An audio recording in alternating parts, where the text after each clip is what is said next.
Welcome to With Honors, the Honors College podcast. I'm Max Sandlin, and here today with me is Dr. Stacey Rodenbeck from the biology department. And our question is, what is the role of pain in our lives? all right, Stacey, this is a conversation you and I have had like a lot of times and a lot of different formats. I remember the first time we had it was because a student found out I hated the movie Inside Out. And I'm always talking about that little blue sucker, Sadness, in the movie. And she said, you love that movie. She's like, Mac, you have to have lunch with Stacey and have her tell you why you should love this movie. So, like, I am scared to death of pain. I avoid it all the time. I never want to feel sad or hurt. Is that good? Or is it does pain, like my answer to the question, what's the role of pain in our life? I'm like, I don't know. I don't want to know. The role is to get it out. But you're always telling me that's not exactly the best way to live. I know. We disagree about sadness here.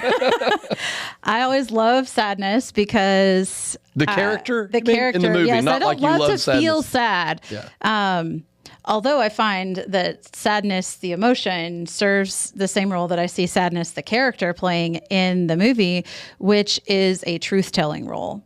So in the movie, we have Riley, who's an adolescent, and she's moved away from her friends, and things are really hard for her. Yeah. And the emotion joy.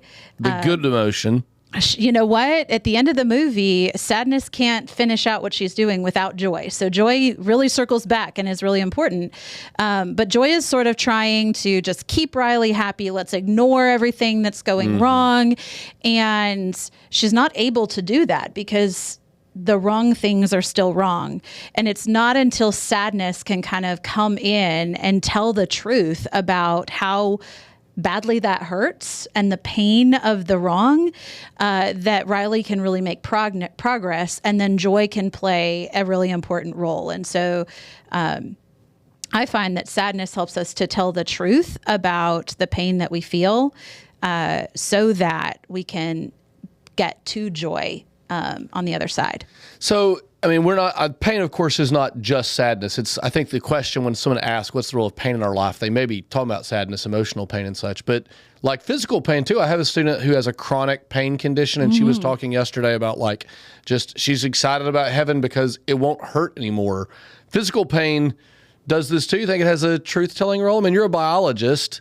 What about physical pain?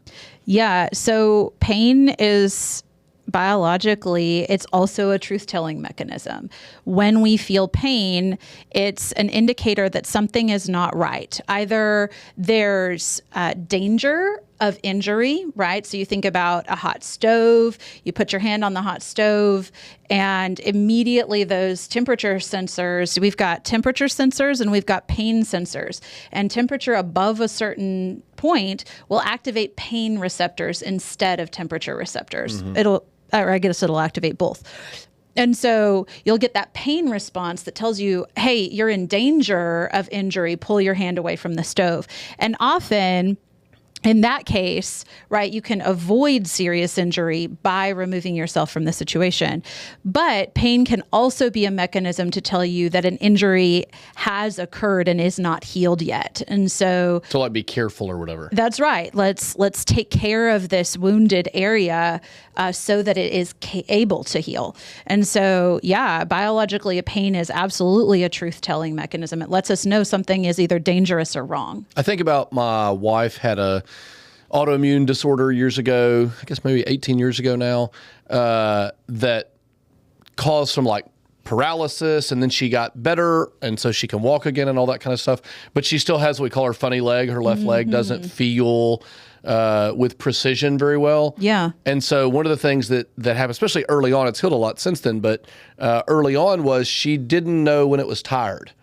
So she'd be walking upstairs, or we were going to go hiking somewhere, and she was really nervous about it because her leg would feel, it wouldn't feel tired. She wouldn't get that burning sensation you get whenever you've worked out hard and you need to take a break. Right. And so it would just feel like normal. And then all of a sudden, it would just couldn't work anymore. Right. And so she has to sort of pay attention to her right leg and say, well, how tired is it? The left leg's actually weaker than that. And she's doing like this kind of mathematical calculation in her head about, I better quit.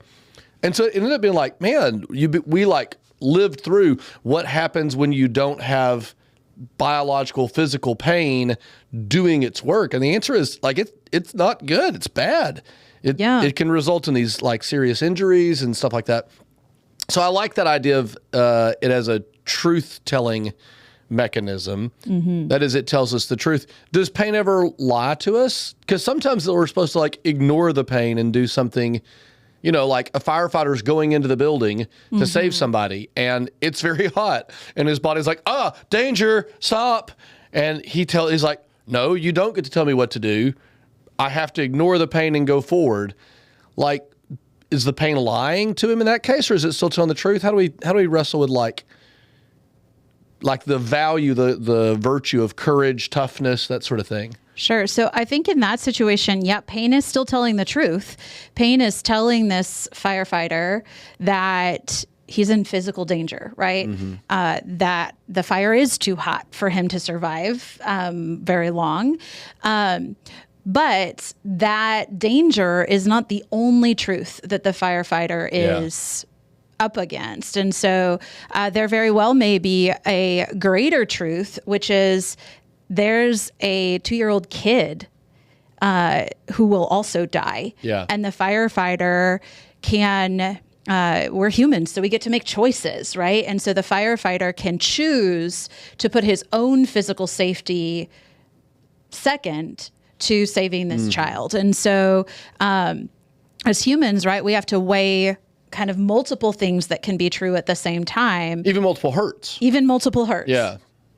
It hurts to do this, but it hurts not to do it too, that sort of thing. Absolutely. Yeah, that's right. And I think that's one of the things that makes pain tricky to deal with, because like with little kids, I'm frequently saying, like raising my children, I would say, you know, I remember my football coach say, are you hurt or are you injured? And what's the difference? If you're hurt, you feel pain, and maybe it's telling you the truth. Hey, this is an injury, but you don't have to stop. You don't have to get out of the game or whatever because you're not injured. That is, you can still go safely, you know, you can tend to that later on, whatever. So it's, are you hurt or you're injured? I would ask my kids that, you know, are you hurt or are you injured? Or like, you know, I remember being amazed when I had my little bitty babies. They would be just crying, just like absolutely sobbing because they needed to burp. And I remember like trying to empathize and thinking like, okay, when I need to burp, I guess that does feel uncomfortable. I guess like pain's not a word I would use for it, but I guess, yeah, there's pain there. But it just seems like hilarious to think I will cry because I need to burp because the pain's so minimal. But I thought, but what if I had zero self-control and I'd not experienced that pain 1,000 times and I didn't know the solution to make it go away? Yeah, maybe I would like freak out like a baby does. So I'm trying to think about how do you get to the point where pain tells the truth, but it's not telling the only truth. Because sometimes it feels like it tells too much truth or whatever. Yeah, I think maybe some good ways to think about this is with like really hard emotional pain. Okay. Right. So my story with that is that my husband unexpectedly died in 2020. So 5 years ago, I had 2 very small children. I had an 18-month-old and a 2-month-old. And that pain was incredibly big and difficult. We had a beautiful marriage. It would have been horrible even if our marriage wasn't as wonderful as it was, but it was truly wonderful. It was a deep loss. And I was just 2 months postpartum, waking up in the middle of the night with babies. My 18-month-old was very close with her father, so she was traumatized. She went from sleeping through the night to not sleeping through the night. It was terrible. It was really, really, truly horrible. And that was a big truth. But I remember this one day when our church took amazing care of us. They came and they cleaned our house, and they did I put dirty laundry out on the porch every Saturday, and it would come back clean and folded. It was amazing. This is Cloverdale Church? This is Cloverdale Church. Just really a beautiful community in that way. And so they were bringing us meals, and somebody, I don't remember who, brought us watermelon one day. I think we had watermelon multiple times, but this time stood out to me because here I am in this moment of intense pain, and it's so big. When you have a central loss like that pain really swells, and it's almost all you can pay attention to just to survive. But I took a bite of that watermelon, and it tasted good, which I don't know. Under normal circumstances, you're like, well, duh, right? Watermelon. Because you like it. If you like watermelon tastes good. But you don't always notice those things when you're dealing with a big central hurt. The pain sort of overrides any pleasure. It does. About Frodo, I can't remember the taste of strawberries and all that. That's right. And so I took a bite of this watermelon, and it tasted good. And that seemingly small thing was very big for me because you noticed it in the moment. I did. I like it was a big deal in the moment. It was a big deal because I paused and I was like, I like watermelon. I've always liked watermelon because what happens when you have a central loss like that is not only is it painful, but it's identity shifting, and that identity shift can be very disorienting, and it feels like everything about you is broken and everything about you is fundamentally changed. You've lost who you are. That's the thing you feel anyway. Absolutely. And so this taste of watermelon reminded me, one, of the truth that there is still beauty in the world, right? I love watermelon. Not everybody loves watermelon. I really love watermelon. And so to me, the taste of watermelon is a truly beautiful thing. And so to be reminded that there was still joy in the world was one big thing. But then the second thing was to recognize that there was something about me that was still the same, that I loved watermelon as a kid. I loved watermelon as an adult. I ate watermelon as a married woman. I loved it then. And then, just weeks after my husband died, I continued to love watermelon. And so there was that truth piece there that was really a pivotal moment for me to be able to hold the reality of joy and beauty in one hand and my sadness in the other hand. And still at that moment, the sadness weighed a whole lot more than the beauty. But to recognize that both things were true at the same time was really instrumental in being able to continue to take steps forward. Sounds like, one of the things I really like this language you use of pain tells us the truth. So it sounds like one of the things that we're saying is it tells the truth, but sort of like with urgency, but not complexity. Right? Maybe so. When you've hurt your ankle and a bear is chasing you, your ankle's like, stop. And that's a very simple message because it's not, that pain only communicates this one single message. Or like, even like in a great emotional pain, it's like, this thing is wrong and it's not fixed yet. Yes. And that may be true, but that's not the only truth in the world. It may be like joy interrupts, or I know I've heard you talk about this before, like the baby still had to be fed and cared for. That like the pain of the baby gets to come in, and there's like responsibility gets to say, yes, I'm in. There's a deep injury here, but I have to do these things still. But I think also like my temptation is to be like, oh, it really hurts.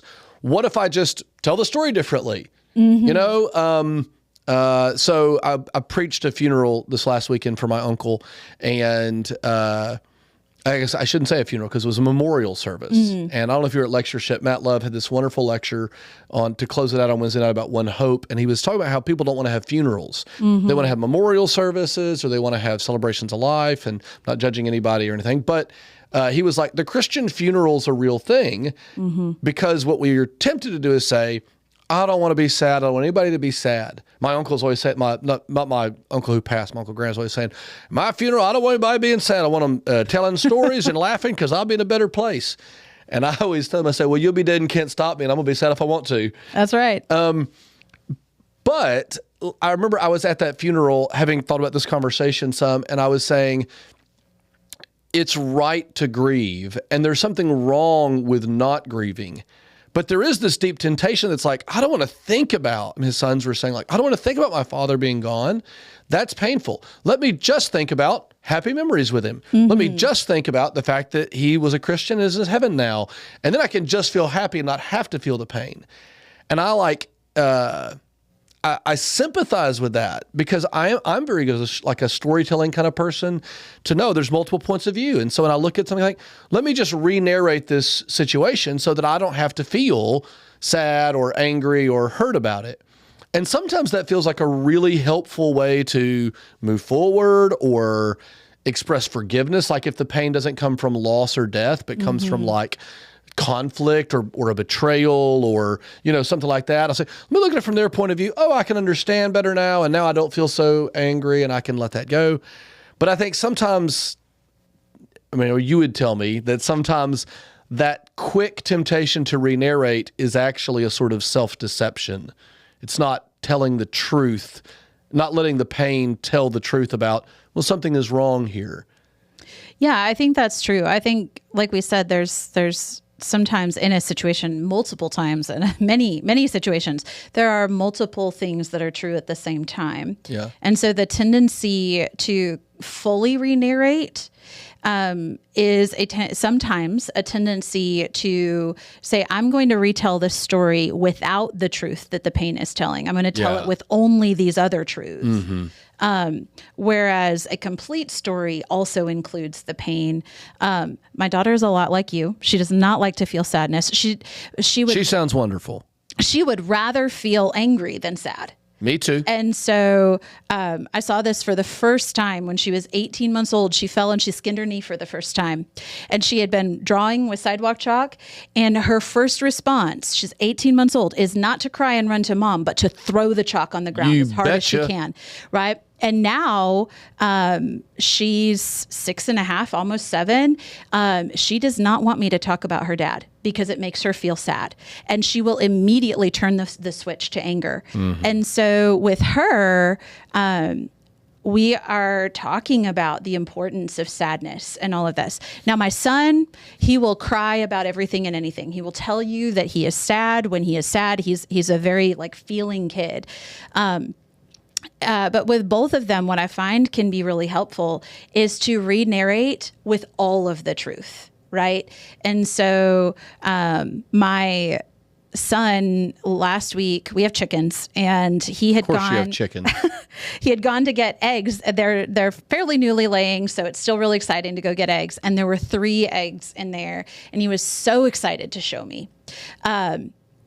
And he came to the door, but he couldn't get the door open because he had 3 eggs in his hands, and I wasn't available to open the door. So he had to stand there and wait. And in the meantime, he dropped the eggs, and they all cracked. 3? He dropped one of them, and then while he was trying to be responsible and clean that one up, he cracked the other 2. So poor kid, he's crying. He's very upset. He's sad. And I have some choices, right? Yeah. I can lean into the sadness only and be like, you were right, dude. It is the end of the world, right? It is so sad that these eggs cracked. We'll probably never get any more, right? I mean, I can play into that in a big way. And that's like a temptation. Like for us, it's when you feel like sadness can spiral and get bigger so that it exaggerates the truth that it's telling. Absolutely. So as his mother, right, I can do that for him. That seems a little bit cruel. I could also say, what are you crying about? It's not a big deal. We have more eggs coming tomorrow. This is nothing. Yeah. And my experience, both with myself and with raising children, is that that's almost as bad. But the reality, the third option that I find to be most helpful is to help them tell the entire truth. You found the eggs and you were so excited, and then you dropped them. And they're broken now and we can't eat them. And that's really sad. And you feel sad and you feel whatever you feel, embarrassed or frustrated or all of those things. And that is really sad. And I'm so sorry it happened to you. You know what else I see? I see a little boy who cleaned up the egg that he broke without being asked. I see a chicken coop full of chickens that are going to give us more eggs tomorrow, right? And so I see your sadness, and I see that you are a responsible child. I see that God is giving us the gift of more eggs tomorrow. And so we don't ignore the sadness. We don't ignore what happened that went wrong. We include it in the narrative, but we expand the narrative to include the good and beautiful things that exist alongside it. I think that's so hard. Like we just have a deep desire for simple narratives, and the world's so complex. I was thinking about with pain, physical pain, emotional pain. This is something that's fascinated me for a long time. When I was 17, I don't know if you call it an accident, but I got caught on fire. My friends and I had a 2-liter Mountain Dew bottle full of gasoline. You can boil gasoline. Anyway, it was a whole thing. Friend threw a log, burning gasoline splashes up onto the back of my arm, my face, my hair. All my eyelashes get burned. You know, if you burn your eyelashes off when you blink, because the hair sort of, crinkles up, they'll stick together like Velcro, and you kind of have to like undo your eye.